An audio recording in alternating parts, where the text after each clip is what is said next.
Social media ఇప్పుడు మన రోజువారీ జీవితంలో ఒక భాగం అయిపోయింది. మన అభిప్రాయాలను చెప్పడానికి, ప్రజా సమస్యల్ని ప్రభుత్వ దృష్టికి తీసుకురావడానికి, ఒకరితో ఒకరు అనుసంధానం అవడానికి, ప్రభుత్వాన్ని ప్రశ్నించడానికి ఇది ఒక శక్తివంతమైన వేదిక. కానీ మనం గుర్తుంచుకోవాల్సిన ఒక ముఖ్యమైన విషయం ఉంది. ఫ్రీడమ్ ఆఫ్ స్పీచ్ అనేది పూర్తిగా అపరిమితమైన హక్కు కాదు. దానికి కొన్ని పరిమితులు ఉన్నాయి. ఒకరి హక్కులను మరొకరు ఉల్లంఘించే స్థాయికి వెళ్ళినప్పుడు, ఐ రిపీట్, ఒకరి హక్కులను మరొకరు ఉల్లంఘించే స్థాయికి వెళ్ళినప్పుడు చట్టపరమైన పరిణామాలు తప్పవు. భారత రాజ్యాంగంలోని ఆర్టికల్ 19 క్లాస్ 2 ప్రకారం దేశ సమగ్రత, జాతీయ భద్రత, ప్రజాశాంతి, మర్యాద, నైతిక విలువలు, పరువు నష్టం, నేరాలకు ప్రేరేపించడం వంటి అంశాల్లో రీజనబుల్ రిస్ట్రిక్షన్స్ ఉన్నాయి. సింపుల్గా చెప్పాలి అంటే ఫ్రీడమ్ ఆఫ్ స్పీచ్ అంటే ఫ్రీడమ్ టు అబ్యూస్ కాదు. Again I repeat, freedom of speech does not mean freedom to abuse. ప్రభుత్వాన్ని విమర్శించే హక్కు మీకుంది, మమ్మల్ని ప్రశ్నించే హక్కు మీకుంది, మా నిర్ణయాలతో విభేదించే హక్కు మీకుంది. అదే ప్రజాస్వామ్యం, దాన్ని మేము స్వాగతిస్తాం. కానీ ఒకరిని తిట్టడం, డెత్ థ్రెట్స్ ఇవ్వడం,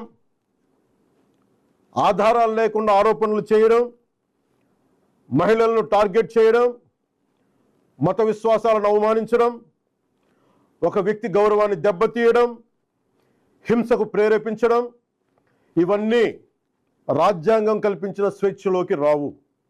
ఇవి చట్టపరంగా నేరాలు. గత కొన్నేళ్లుగా సోషల్ మీడియా దుర్వినియోగం ఆందోళన కలిగించే స్థాయికి చేరుకుంది.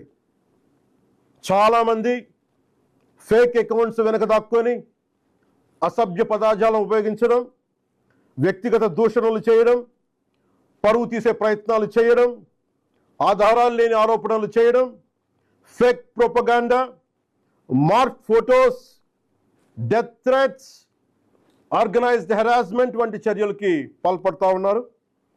మహిళల్ని ముఖ్యంగా అత్యంత అసభ్యంగా టార్గెట్ చేస్తూ ఉన్నారు. చివరికి దేవుళ్ళని, దేవతల్ని కూడా వదలట్లేదు. దేవుళ్ళని, దేవతలపై కూడా ఉద్దేశపూర్వకంగా అవమానకర వ్యాఖ్యలు చేస్తున్నారు. ఇవన్నీ కూడా ఫ్రీడమ్ ఆఫ్ ఎక్స్ప్రెషన్ కింద రావు. ఇది హెల్దీ క్రిటిసిజం కాదు. ఇది ప్రజాస్వామ్యం కానే కాదు. ఈ సందర్భంగా ఒక విషయం చాలా స్పష్టంగా చెప్పాలనుకుంటున్నాం. Constructive criticism, fair comment, satire ఇవన్నీ ప్రజాస్వామ్యంలో భాగమే. విభిన్న అభిప్రాయాలను వ్యక్తం చేసే హక్కుని మేము పూర్తిగా గౌరవిస్తాం. కానీ malicious fake campaigns, hate speech, criminal intimidation, cyber harassment, organised abuse, ఒకరి పరువును ఉద్దేశపూర్వకంగా దెబ్బతీయాలనే ప్రయత్నాలు, ఇవన్నీ ఫ్రీడమ్ ఆఫ్ స్పీచ్ పేరుతో సమర్థింపబడవు. ఇంకో విషయం చాలా స్పష్టంగా చెప్తున్నాం. నేరస్తులకి, నేరానికి కులం లేదు, మతం లేదు, రాజకీయ పార్టీ లేదు. ఐ రీఐటరేట్, నేరానికి, నేరస్తులకి కులం లేదు, మతం లేదు, రాజకీయ పార్టీలు లేవు. తప్పు చేసిన తర్వాత కులం, మతం, ప్రాంతం లేదా రాజకీయ వెనకాలు దాక్కోవాలని ఎవరు ప్రయత్నించకండి. చట్టం ముందు ప్రతి పౌరుడు సమానమే. నేరం చేసిన ప్రతి ఒక్కరిపై చట్ట ప్రకారం చర్యలు తీసుకోబడతాయి.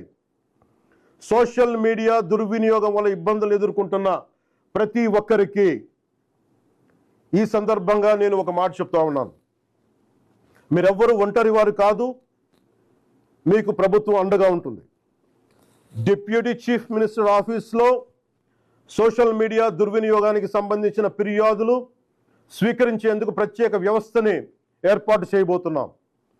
స్క్రీన్ షాట్స్, లింక్స్, వీడియోస్ లేదా ఇతర డిజిటల్ ఎవిడెన్స్తో ఫిర్యాదు చేయవచ్చు.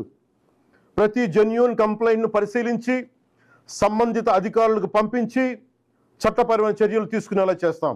అలాగే పదే పదే ఫేక్ అకౌంట్స్ ద్వారా దుర్వినియోగానికి పాల్పడుతున్న వారిని గుర్తించి వారి వివరాలని ప్రభుత్వానికి అందించాలని బాధ్యత గల పౌరులుగా కోరుకుంటున్నాను.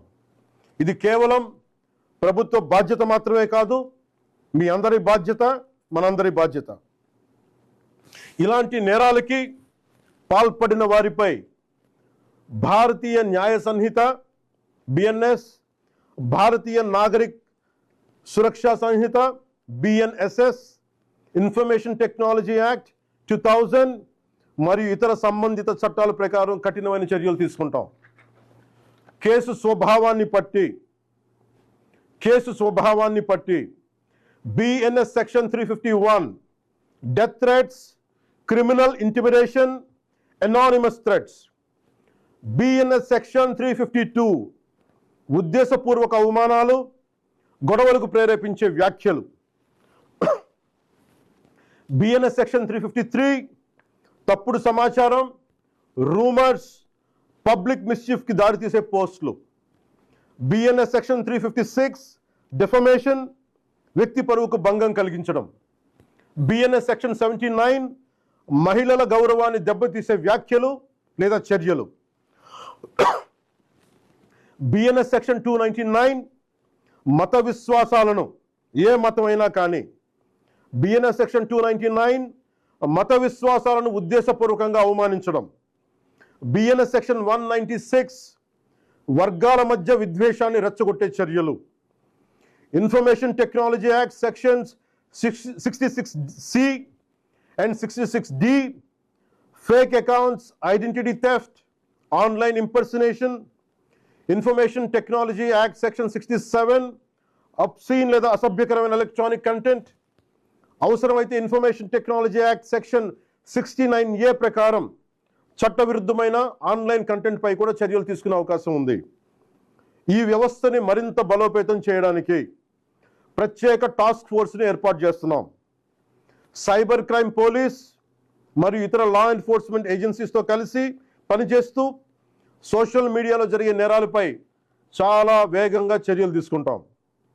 ప్రతి పౌరుడికి నేను విజ్ఞప్తి చేస్తున్నాను, ఫేక్ అకౌంట్స్, డెత్ థ్రెట్స్, మహిళలపై అసభ్యకర పోస్టులు, మతాలను అవమానించే పోస్టులు, ఆర్గనైజ్డ్ మిస్ఇన్ఫర్మేషన్ లేదా చట్టవిరుద్ధమైన కంటెంట్ కనిపిస్తే దయచేసి దాన్ని ఫార్వర్డ్ చేయకండి, ప్రమోట్ చేయకండి. దానికి సంబంధించిన screen shot, URL, date, time వంటి ఆధారాలను భద్రపరిచి అధికారులకు ఇవ్వండి.